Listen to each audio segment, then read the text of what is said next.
मेरे बात जो भी आप सुन रहे हैं, यहीं भूल मत जाइए, यहीं छोड़ मत जाइए। आप वापस अपने गांव या अपने बस्ती, अपने शहर में जाने के बाद जरूर इन बातों पे चर्चा करें, ये मैं आपसे चाहता हूं। इस बात की इस देश में बहुत सख्त आवश्यकता है। देश की विचारधारा में, देश के सोच विचार में, देश को चलने चलाने में एक बड़ी परिवर्तन की आज आवश्यकता है। हमको आजादी मिले 75 साल गुजर गए। सरकारें कई बने, नेता कई आए, आमदार, खासदार,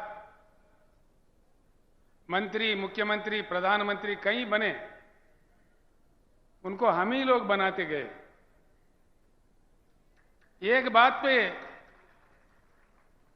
विचार कीजिए, भाषण तो बड़े लंबे लंबे आते हैं, कई बातें सुनने को आते हैं। सिंपल बात है, सिंपल बात, ये कोई रॉकेट साइंस नहीं है।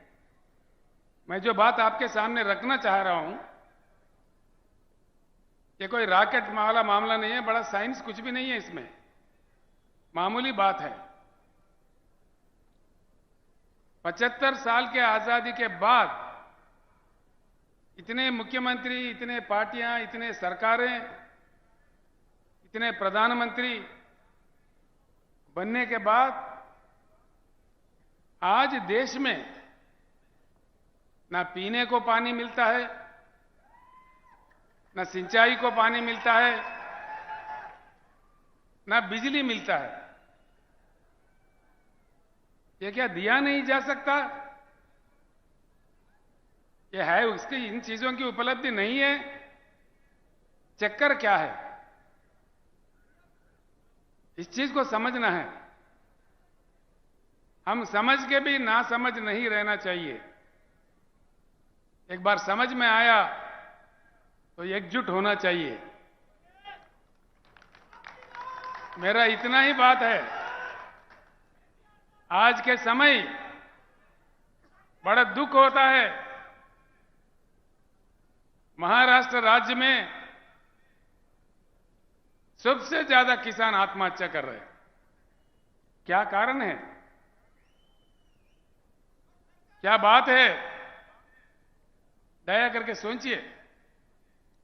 आत्महत्या कोई भी इंसान कब करता है? सारे ही रास्ते बंद होने के बाद मजबूरी हालत में, बड़ी आक्रोशित परिस्थिति में, कितना उनका आत्मा घोषण करता होगा, कितना दुख होता होगा। अपने प्रियजनों को, अपने बच्चों को, अपने परिवार को छोड़ के किसी किसान आत्महत्या कर रहा है, क्यों करता है? देश को अन्नदान देने वाला अन्नदाता, दिन रात लगातार काम करके अपने खून पसीना बहा के देश को जीवन दान देने वाला अन्नदाता क्यों आत्महत्या करने पे मजबूर है इस देश में? क्या चक्कर है इसके पीछे? ये सोचने की बात है। अब इससे बुरा और क्या हो सकता है? एक तरफ हमारे किसान मर रहे, रंग बिरंगी झंडे, भाषण देखो, माइक पड़ जाता है, घंटों भर भाषण, असेंबली में भाषण, पार्लियामेंट में भाषण। लेकिन किसानों के जो प्रेत, धान के जगह जो प्रेत उग रहे हैं किसानों के खेत में, इसमें रुकावट नहीं आ रही है। इसीलिए बीआरएस का सबसे पहला नारा, हिंदुस्तान में पहली बार किसी पार्टी ने कहा है, वो बीआरएस पार्टी है, अब की बार किसान सरकार।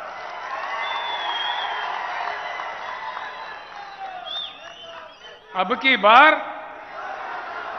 मुझे सुनने नहीं दे रहे। अब की बार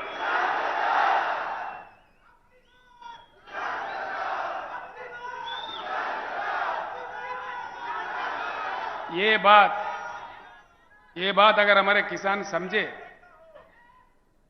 हमारे किसान अगर इस बात को समझे,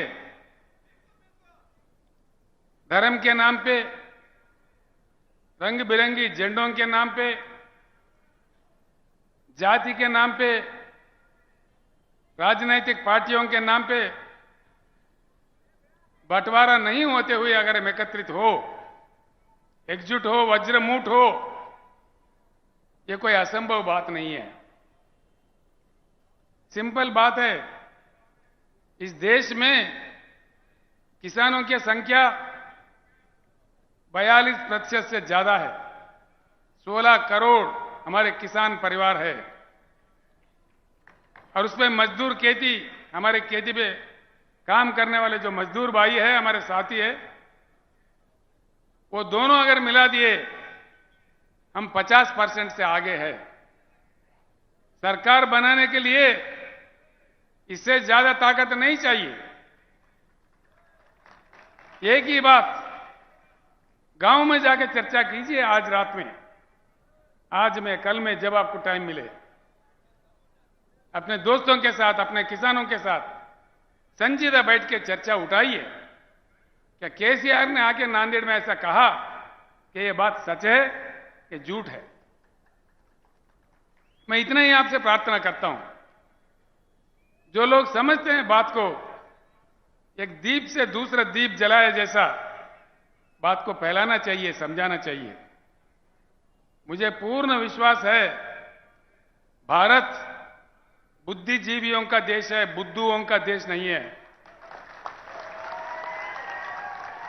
वक्त आने पर, देश को बात समझ में आने पर महापुरुषों को, महानेताओं को यूं तुत्कार दिया। देश में जब इमरजेंसी लगा, पाबंदियां लगे, लोग नायक जयप्रकाश नारायण के एक आवाज पे सारे देश एकत्रित हुए, उस समय के महान नेताओं को यूं उठा के फेंक दिए। आज वक्त आया है किसान भाइयों, बहुत हो गया इंतजार।